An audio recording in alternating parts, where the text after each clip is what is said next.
Listen, have you ever been in a room so large, so impossibly grand, that the sheer scale of it just swallowed up your voice? Not literally, but the quiet kind of swallowing, the kind that takes your laughter, your dreams, and your whole self and replaces it with a silence so thick you could choke on it. That's where our story begins. It was twilight at the Lord Bridgeton estate, and Lady Rose Harder stood before her dressing table, the ornate, gilded mirror reflecting a woman who looked impeccably finished, but utterly empty. She was methodically, almost clinically, removing the pins from her heavy coil of chestnut hair, each tiny click a metronome counting down another hour in a life that felt less like a marriage and more like a carefully staged play. 6 years. 6 years of sharing a name harder, but little else. You'd think 6 years under the same vast roof would breed something, right? Familiarity, friendship, maybe a little easy comfort. But no. In this cavernous estate, Rose was simply a highly valued guest in her own home, a beautiful exhibit in a historical museum, and the man who owned the museum, Lord Arthur, was just as much a stranger. The air in her chamber was still, heavy with the faint, expensive scent of old wood and the distant, lonely tick-tock of a grandfather clock in the lower hall. It was the sound of her emotional prison. The clock didn't mark time passing, it marked time wasted. Rose studied her reflection, tracing the delicate, almost imperceptible lines of fatigue around her eyes. Not the tired you get from a long day, you understand, but the tired that sinks deep into your soul, the kind that whispers, your spirit looks tired. She remembered the girl who arrived here, bright-eyed, brimming with an impractical hope that perhaps, despite the arrangement, they might choose each other. She moved to the writing desk, her fingers trailing over the smooth, cold leather of the blotter, her botanical illustrations, her true passion and her quiet rebellion lay waiting. This was the only part of the house, the only part of her life that truly belonged to her. It made her wonder, as she did every evening when the quiet descended, what if?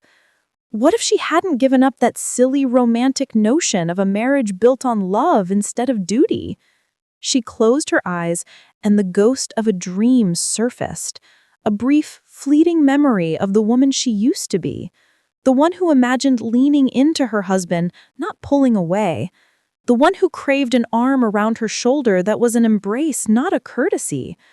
Would they share confidences? Would they share dreams? Would they, the simple, devastating question, share a bed? Would his eyes, usually so guarded, so intensely focused on his scholarly pursuits, look at her with desire, instead of that polite, utterly neutral regard? The memory was a sharp, tiny pain, a shard of glass she quickly buried again. Downstairs, the choreography of their daily lives continued, a perfectly orchestrated dance of avoidance that involved Juliana, her meticulous lady's maid, and Arthur's equally quiet valet. They moved around each other's schedules with the precision of well-trained but unconnected dancers. She would take breakfast in her sitting room. He would rise early for his studies in the West Wing. This was the gentlemanly decision Lord Arthur had made 6 years ago, after a wedding night that was brief, awkward, and clearly uncomfortable for Rose. He had simply moved his belongings, respecting her privacy. He never explained it, and she, terrified of admitting her inexperience or her secret, growing hope, never asked. His respect, she thought, felt an awful lot like emotional absence. He was here, yes, but he was not here. The few times they did share a meal, usually necessitated by the social season, the atmosphere was less a dinner and more a high-stakes staring contest with their plates. That night, she remembered, the silence was broken only by the sound of silverware against fine china, an emptiness that screamed louder than any argument. Lord Arthur was handsome in a severe, scholarly way, tall, broad-shouldered, and she often caught herself watching the intensity in his profile, wondering what volcano of passion might lie dormant beneath that reserved exterior. Not that she would ever know. His conversations remained limited to estate matters and social obligations. He fulfilled his duty by marrying her, then he immediately retreated into his books. He was a man praised by his academic peers, but puzzled by his reluctance to participate in life. Rose sighed, letting her hair fall fully around her shoulders, a cascade of dark silk that felt heavy with the weight of unspoken words. The whole manor, for all its wealth and tradition, was permeated by this quiet pain, this melancholy atmosphere of two people who knew how to be married in name but had no idea how to be married in heart. It's the kind of loneliness that burrows deep, the kind that makes you question if you're even fully real anymore. So before our story truly begins, settle in and let me know in the comments if you've ever felt a silence so loud it has its own voice. If you enjoy stories that listen to the quiet moments, be sure to subscribe to your channel. Now let's go back to the day the quiet was finally broken. The air was already thick with the scent of ozone and the damp earth of a looming disaster.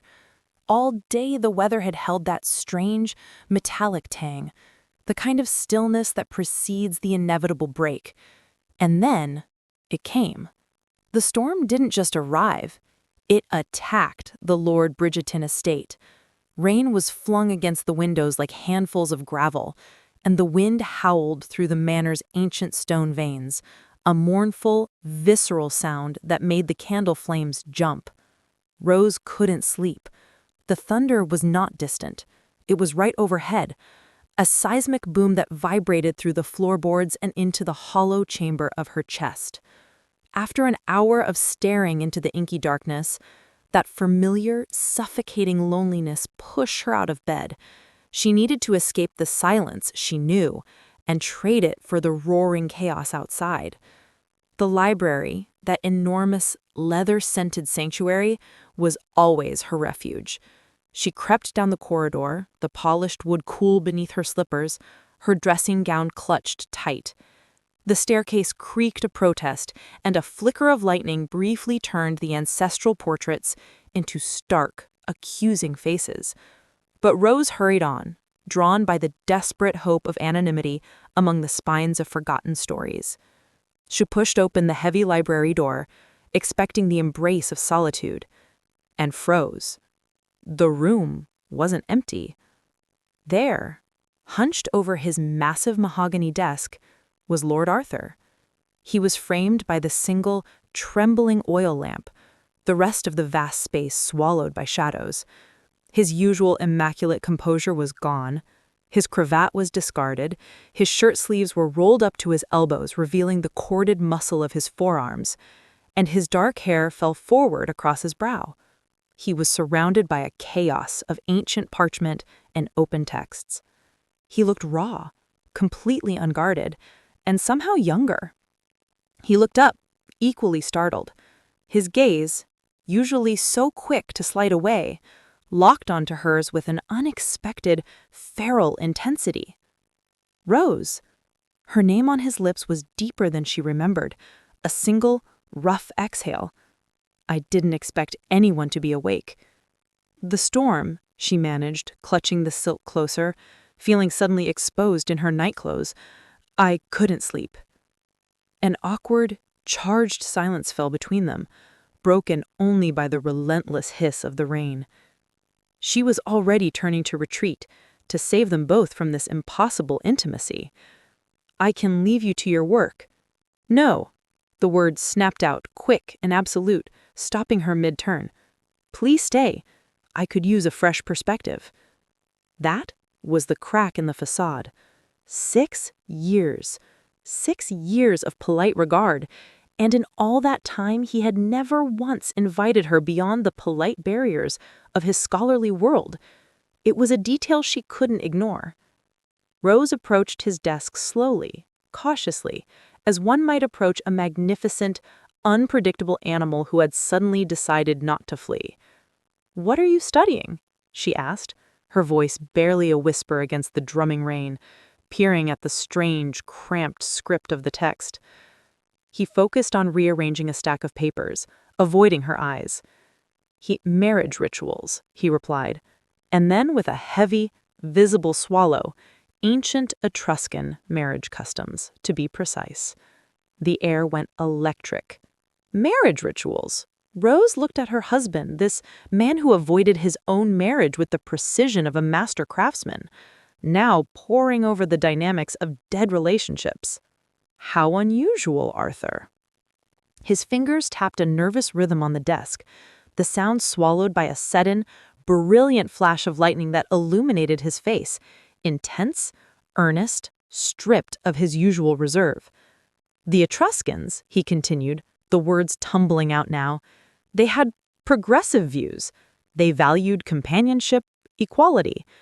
Rose sat in the chair opposite him, setting her small, handheld candle beside his lamp. The two small flames merged, creating a tiny, warm circle of light and intimacy in the vast, cold library. "Why this subject, Arthur? Really?" she pressed, her curiosity overriding her fear. He didn't look up, but she felt the weight of his hesitation. He was struggling, fighting a lifetime of conditioning. "Academic interest, primarily." The thunder that followed was deafening, a direct hit, shaking the windows in their frames. It was the universe underlining the tension between them. Rose leaned forward slightly, her gaze gentle, non-judgmental. "Arthur," she said softly, using his name without the formal title she usually employed, "what are you truly trying to say?" He lifted his head, and in his eyes she saw not the distant scholar, but a man drowning in his own silence. The words came out in a rush, a clumsy, mortifying confession that cracked her emotional armor like an earthquake.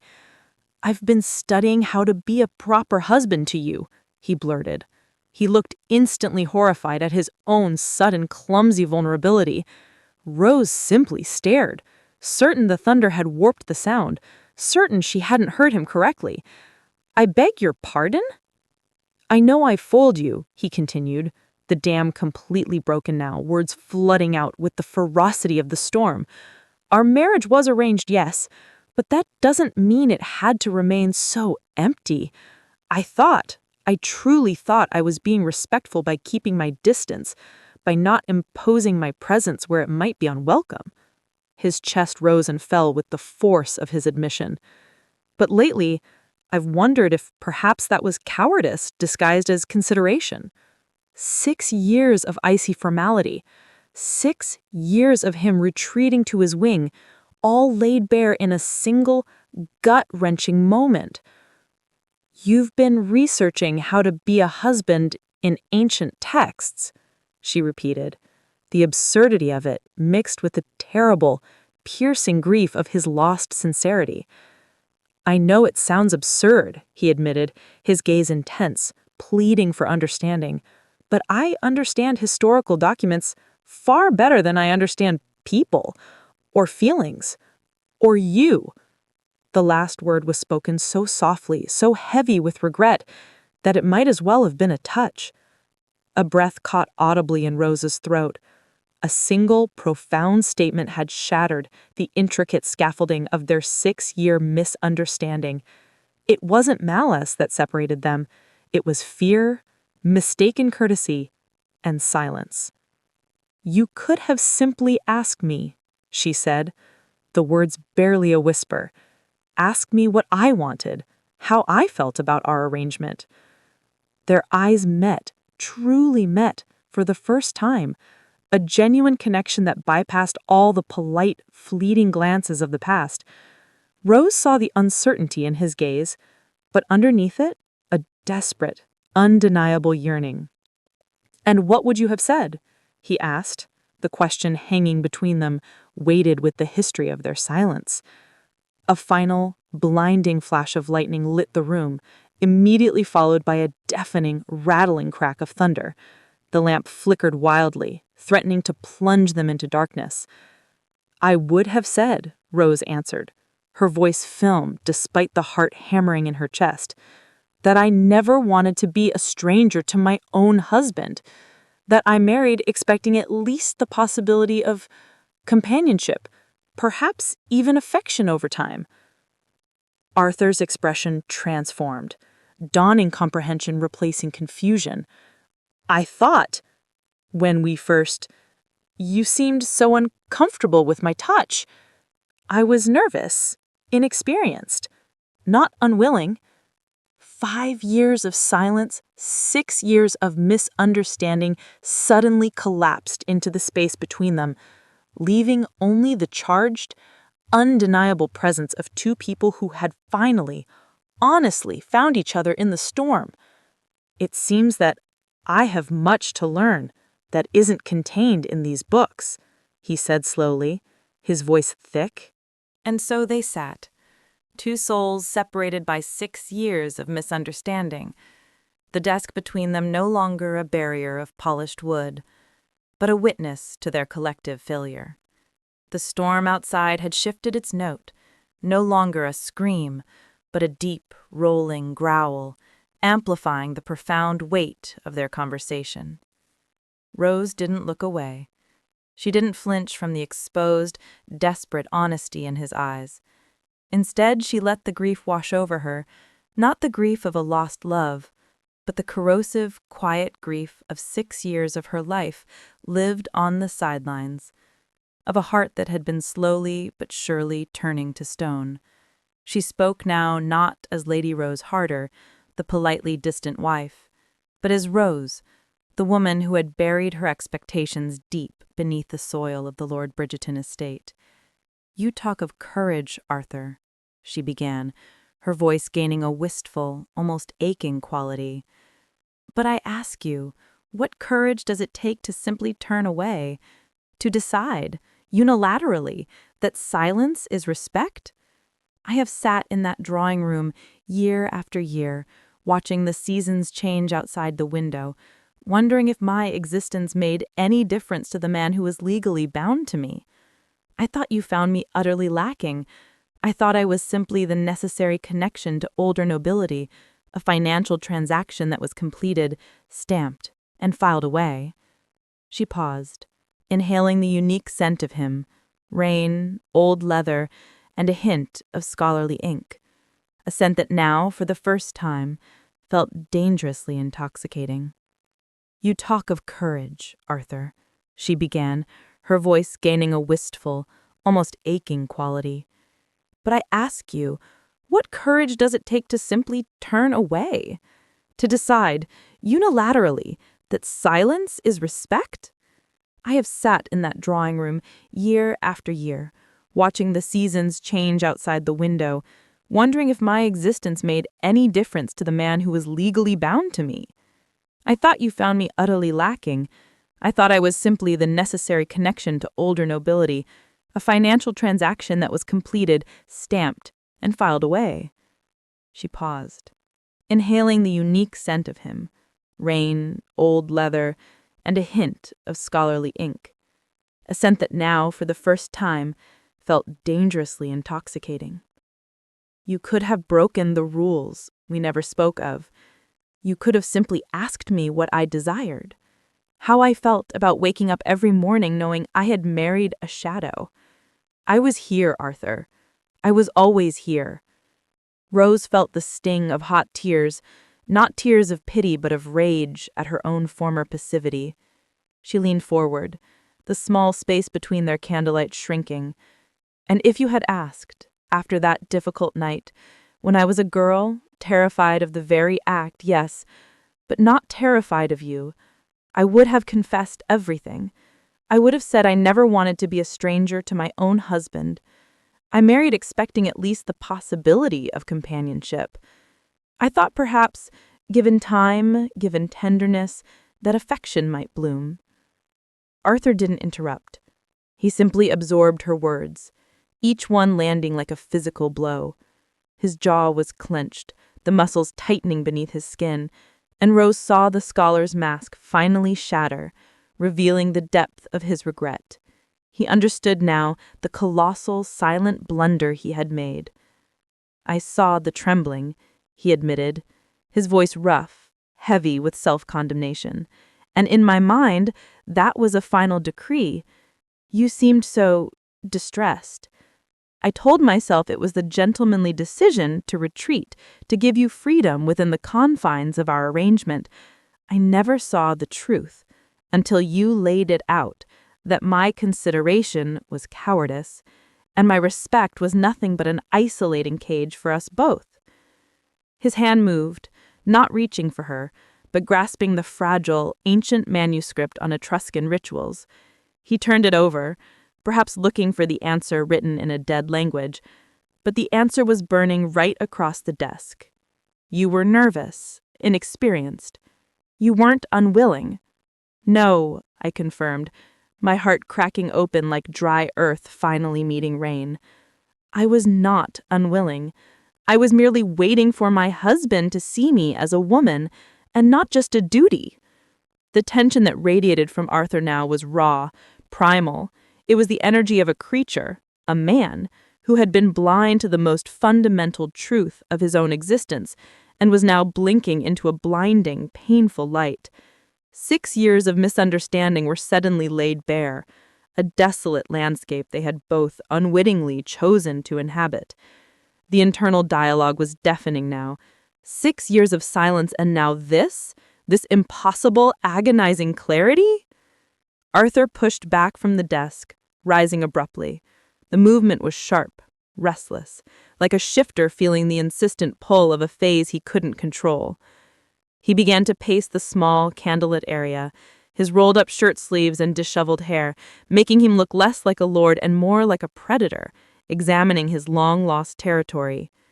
"I studied the language of the dead for too long, Rose," he said, his voice a low growl of frustration. "I could tell you how an Etruscan husband honored his wife through poetry, but I couldn't tell you how to simply touch your hand. I wasted our time. I wasted you."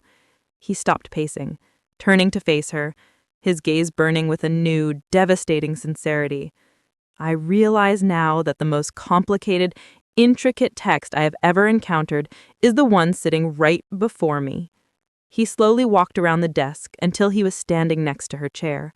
Rose remained seated, completely exposed to his looming presence. The air was heavy with unspoken questions, with the potent promise of something forbidden yet absolutely right. He looked down at the parchment they had been discussing, the marriage rituals, the ancient instructions on connection and companionship. He reached out and his index finger traced the weathered edge of the page. "It seems," Lord Arthur concluded, his voice low, intense and utterly serious, "that I have much to learn that isn't contained in these books. The history of us starts now." His hand hovered near hers, waiting, asking for a touch that would confirm their shared, devastating realization. The silence that followed was not empty. It was the heavy, thrumming sound of two lives finally intersecting. The history of them had started with a single, hesitant touch over a dead language. And from that night forward, the choreography of avoidance that had defined their marriage was replaced by the deliberate, quiet ritual of rediscovery. Rose found herself inexplicably drawn to the library every evening as the twilight deepened. She told herself it was the pull of her own unfinished reading, but her heart hammered a frantic, undeniable rhythm as she approached the heavy oak door. And he was always there, waiting. The next night, when she entered, the desk was gone as a barrier. Lord Arthur had rearranged the furniture. 2 comfortable, oversized chairs now faced each other before the fireplace, creating a small, intensely private circle of light and warmth. A tea service waited on a low table between them. "You planned this," Rose observed, the corner of her lip twitching in a genuine smile, a smile she hadn't realized her face was capable of making. "I did," he replied, his directness striking her with the force of a confession. 6 years of chance encounters was enough. I thought we might try something more deliberate. The fire crackled, a soft, intimate sound in the silence. Arthur poured the tea with meticulous, almost surgical precision. Rose watched his hands. They weren't the soft, manicured hands of an idle nobleman, but the strong, lean hands of a scholar. Ink-stained fingertips, a small white scar near his thumb where a papyrus cut had healed poorly. They were hands that worked, hands that handled fragile history, and she suddenly wondered what stories those hands could tell. "Tell me about your botanical illustrations," he said, passing me a cup. Rose blinked, the heat of the cup momentarily masking the heat that rose in her cheeks. "You know about those?" Her gaze held hers, warm and steady. "Of course. The entire scientific community speaks highly of R.H. Harder's contributions to documentation. I've been proud, Rose, though I never told you so. I didn't think you noticed my work." "I noticed more than you realize, Rose," he murmured, and the tone, low and resonant, sent a purely physical current through her. She found herself speaking freely, passionately about her current project, documenting rare orchids from the colonies. She was surprised not just by his knowledge, but by his thoughtful questions and the genuine interest in his eyes. He didn't patronize her, he engaged her, meeting her intellectual curiosity with his own. Their conversation flowed effortlessly, a deep, meandering river moving from botany to literature and then back to his archaeological studies. "I've always wondered what draws you to the ancient world," she admitted one evening, leaning forward, caught up in the animation that transformed his face when he spoke of the past. "The past speaks to us if we listen carefully enough," he replied, that scholarly intensity now focused entirely on her. Rose watched the reserved nobleman dissolve, replaced by the animated scholar with bright. The quiet intimacy they had cultivated in the library over the past weeks was deceptively fragile. It felt safe, protected by the heavy silence of the rest of the Lord Bridgeston estate, but it was built entirely on vulnerability, and that foundation was about to be tested. One evening, as the fire settled into glowing embers and the tea grew cool, a palpable tension entered the air, sharper than the night chill. They had been discussing the Etruscan belief that intellectual connection was the truest precursor to love. Lord Arthur had been animated, his voice rich as he read a passage about the entwining of minds. But when he finally set the text down, his expression was serious. His eyes shadowed with an anxiety that mirrored the sudden, frantic beat of Rose's heart. He leaned forward, his hands resting on his knees, no longer the detached scholar. This was the moment of truth. The question she had known was coming. The one that would force them off the comfortable path of academic rediscovery and onto the perilous, forbidden trail of genuine emotion. "Rose," he started, his voice a low, gravelly sound that resonated deep in her chest. "We've been talking about the past, about misinterpretation, about what should have been, but I need to know about the present, about you." He paused, searching her face, his gaze intense, demanding absolute honesty. "Have you been content with our arrangement these past 6 years?" The question hung there, an accusation and a plea all at once. Rose could have lied. She could have smiled the tight, polite smile of Lady Rose Harder, said that their arrangement was perfectly suitable, and retreated back to the emotional safety of indifference.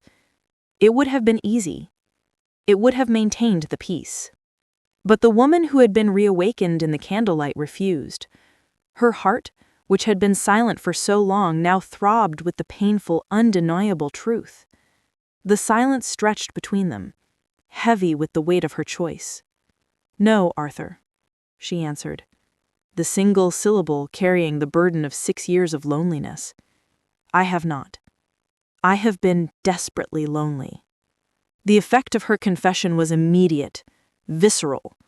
A profound pain flashed across his face, sharp and instantaneous, like a sudden blow. His scholarly composure fractured. He didn't speak, but the subtle clench of his jaw, the tightness around his eyes, was a language far more potent than any Etruscan ritual. It was the physical manifestation of guilt and sorrow, an affirmation that her pain was real, and he was the author of it. Rose felt the internal trigger fire, that sudden chilling realization that she had just confessed to her husband that his cowardice, disguised as consideration, had wounded her soul. This wasn't just a discussion anymore. This was a forbidden path inside their own marriage. They had acknowledged the yearning, the desire for connection, but that raw, unvarnished truth, "I've been lonely," changed the very atmosphere, infusing it with a tense, anxious energy. "I thought," he began, his voice hoarse, "I assumed you found comfort in the independence. I never intended to cause you—" He couldn't finish the thought. Pain. He was talking about pain. "I found comfort in my illustrations, Arthur. I found sanctuary in the conservation. I did not find it in the isolation you created." The air was so charged now that the tiniest movement felt dangerous. Arthur rose, but instead of pacing, he came around the table and knelt on the hearthrug before her, which was both utterly vulnerable and profoundly primal. He was eye level with her, his presence utterly dominant, yet supplicating. "Forgive me," he whispered. Not as a husband apologizing for a slight, but as a man begging for absolution for a fundamental mistake that had cost them their lives together. "I don't need your apology, Arthur," she murmured, gazing down into his earnest, luminous eyes. "I need your presence." At that moment, the library door groaned faintly on its hinges, a sound that, in the tense silence, felt like a disruption. Neither of them moved, but both registered the possibility of being seen.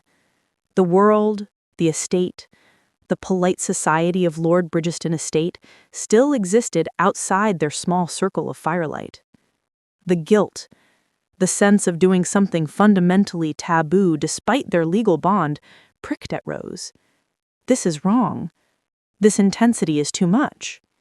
Arthur's eyes narrowed slightly, following the path of her anxiety. He was still kneeling, perfectly balanced between supplication and physical tension. He reached out a hand, not to console, but to touch. His fingers landed softly on her wrist, right where her pulse throbbed wildly against her skin. The contact was a slow burn, a shocking transference of heat and awareness.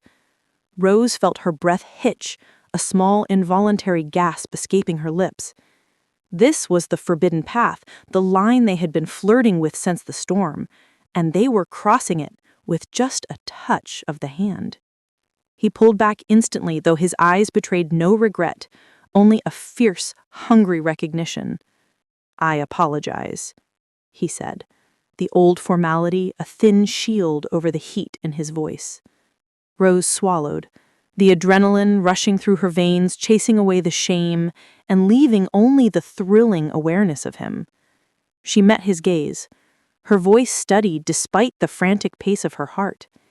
"It wasn't," she countered, shaking her head almost imperceptibly, "unless you didn't mean it." Arthur's hand remained suspended an inch from her skin, his eyes dark with the struggle between self-control and desire. "I meant it," he assured her, the words a low, fierce vow. They were perched on the edge, the sexual and emotional tension at their absolute peak. They had defined the problem, loneliness and misunderstanding. They had offered the solution, vulnerability and presence. Now they were staring at the line they could not cross, but both secretly, desperately, wishing to erase it entirely. Their future was no longer an academic debate. It was a desperate, charged energy waiting for a spark. The tension that night was a living thing, a coil of tightly wound anticipation that neither of them dared to release. They had faced the loneliness and survived the confession. Now they were standing on the precipice of physical truth. The following evening, the atmosphere in the library was different again. No longer anxious, but breathless, saturated with the awareness of what had been confessed and what remained unacted upon. Lord Arthur had cleared the low table, reserving the space for a single, precious item, a fragile, meticulously preserved scroll of Etruscan papyrus. The Etruscans believed poetry was a divine gift, Arthur explained, his voice low, almost hypnotic, matching the soft, vulnerable narrator's tone.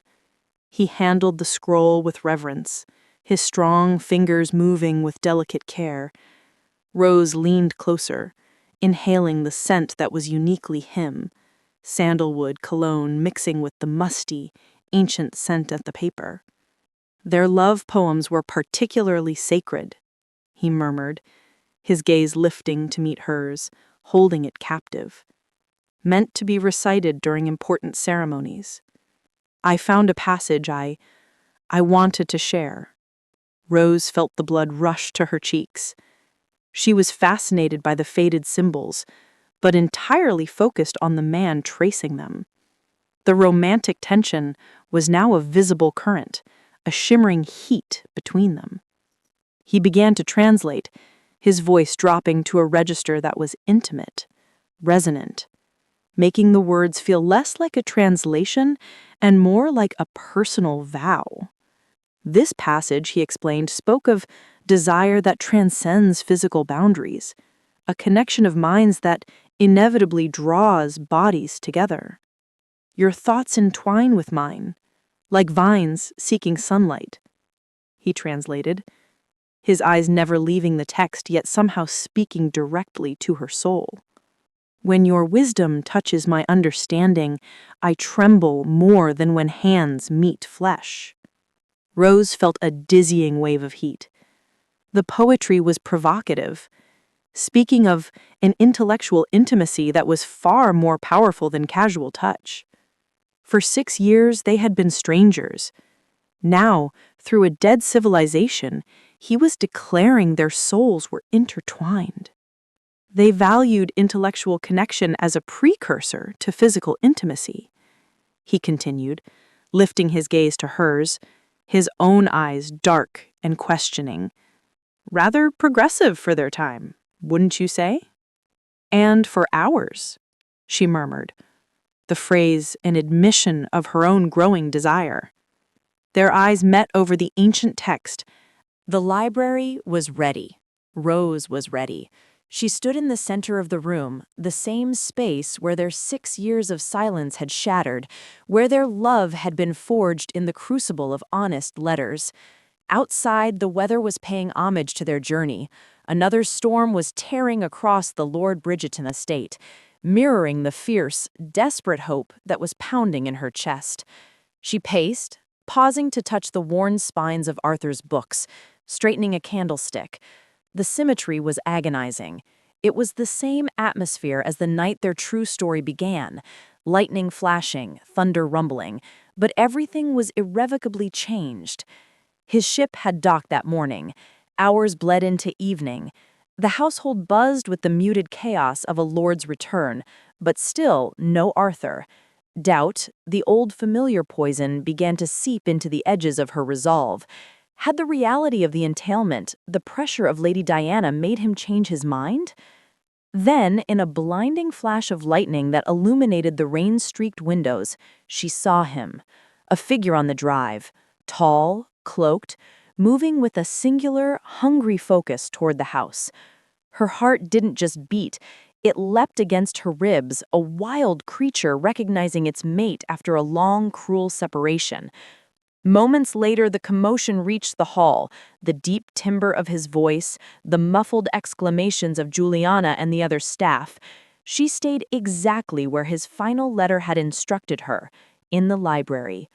The door opened. Lord Arthur stood there, rain-soaked, travel-worn, his dark hair plastered to his forehead, his face etched with exhaustion and an unmistakable primal intensity. His eyes, dark and desperate, found hers instantly across the room. "Rose," he breathed, the sound a low, resonant vow, as if her name was the most sacred word he knew. They simply stared, the distance between them, charged with 4 months of written words and 6 years of yearning, felt impossibly vast, and yet too short. "You're drenched," she managed, her voice trembling, her carefully constructed composure dissolving into raw emotion. "The carriage broke an axle 3 miles from here. I walked," he said, taking a step forward, then stopping, suddenly uncertain, the scholar's hesitation creeping back. "Your letters. Did you mean what you wrote?" "Every word," she whispered. "Did you?" "More than I could ever express on paper," he confirmed, taking another deliberate step, and then another. They moved toward each other as if drawn by a force of nature, stopping when barely a foot separated them. The air was heavy, thick with the scent of ozone, rain, and the fierce, unyielding attraction between them. "I've imagined this moment for months, yet now I find myself afraid." "Of what?" she asked, reaching up, her fingers hovering near his cheek without quite touching. "That this connection we've built through letters might not translate to reality, that you might be disappointed in the flesh and blood man before you." Rose finally touched him, her palm resting against his stubbled cheek. The contact was a shockwave of heat that surged through them both. "I know the man before me, Arthur. I've seen him. In your passion for knowledge, your kindness, your integrity in all matters." His hand came up, capturing hers, pressing her palm against his rain-chilled skin. The moment was absolute.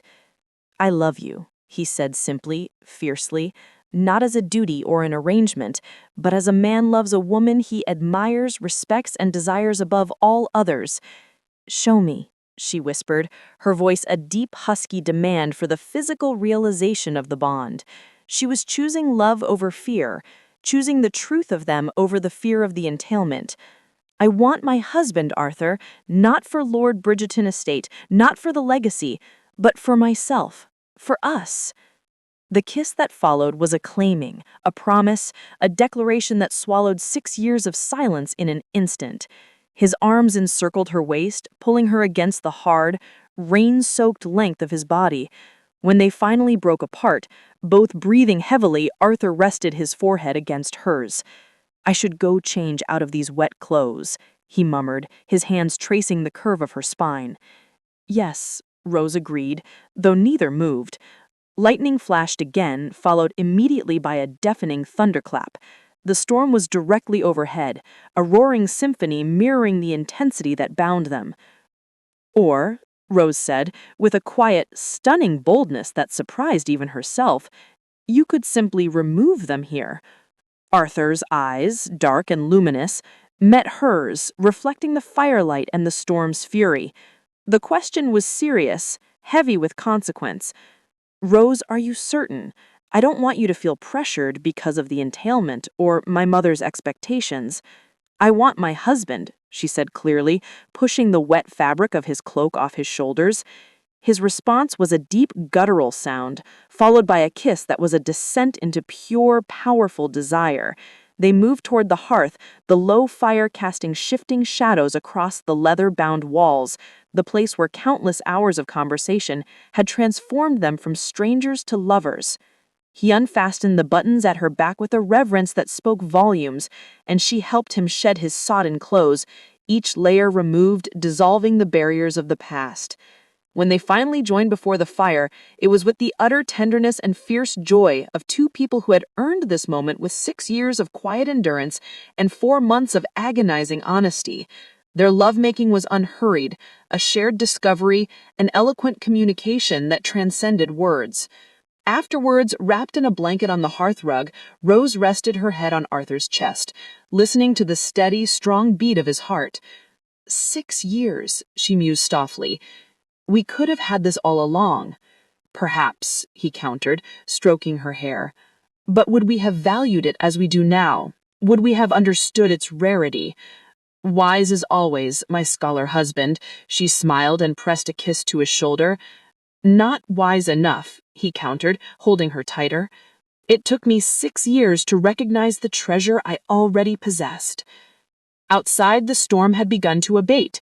The rain softened to a gentle patter, symbolizing the peace they had finally found.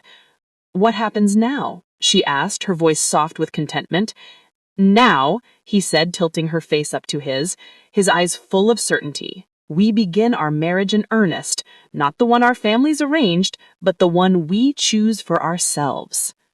Weeks later, the rhythm of the Lord Bridgerton estate had changed.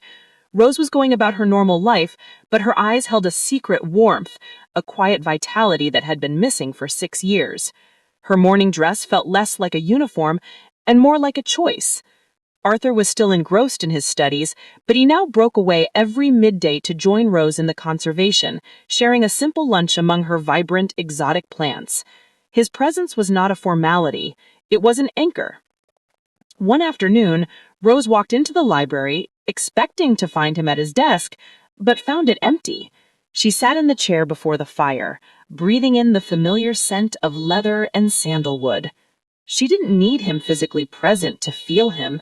She knew where he was, what he was thinking, what he felt. The final thought was her own, a profound internal reckoning. Nothing had changed in my circumstances, and yet everything was different. I was awake.